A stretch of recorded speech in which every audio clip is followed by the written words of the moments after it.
Welcome back to our channel. నమస్తే అండి. ఈరోజు గోరింటాకు రుబ్బుకుందాము. పండగల సీజన్ కదా, సంక్రాంతి మంత్. ఫ్రెష్ గోరింటాకు తీసుకొని దాంట్లో మనం తాంబూలంలో వేసుకునే ఒక్కని బాగా చితగొట్టి నీళ్ళలో నానబెట్టుకోవాలి. ఈ వైట్ది పటిక, మనం దిష్టికి కడతాం కదా, ఆ పటికని వేసుకోవాలి. పుల్లటి మజ్జిగ, తమలపాకులు వేసుకొని ఈ విధంగా రుబ్బుకోవాలి, మిక్సీ చేయాలి. చూడండి, ఆ మాత్రానికే పండింది.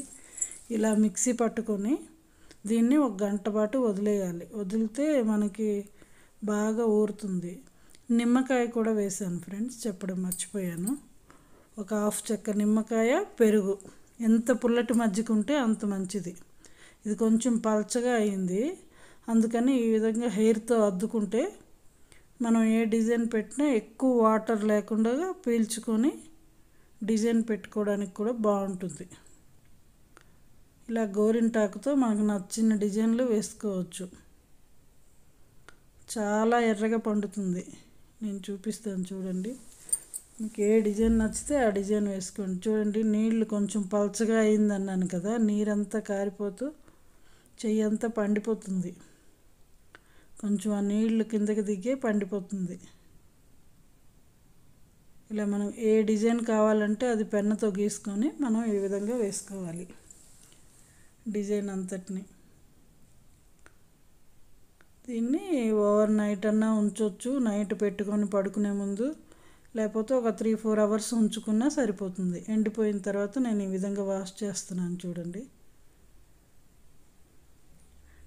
ఎంత బాగా ఎర్రగా పండిందో. పండగల సీజన్ కదా, ఈ విధంగా రుబ్బుకున్నారంటే గోరింటాకు చాలా ఎర్రగా పండుతుంది. ఈ వీడియో కనుక మీకు నచ్చింది అనుకోండి, మా ఛానల్ని సబ్స్క్రైబ్ చేయండి. చూడండి ఎంత బాగా, కాళ్ళకు కూడా నేను పెట్టుకున్నాను, 2 చేతులకు పెట్టుకున్నాను. ఎంత ఎర్రగా పండిందో. చాలా అందంగా ముచ్చటగా ఉన్నాయి చేతులు. ఈ వీడియో కనుక మీకు నచ్చింది అనుకోండి, తప్పకుండా లైక్ చేయండి. మీరు లైక్ చేస్తే మా వీడియోస్ వెళ్తున్నాయి అని మాకు తెలుస్తుంది. కొంచెం ఎంకరేజ్ చేయండి. Thank you for watching. Bye.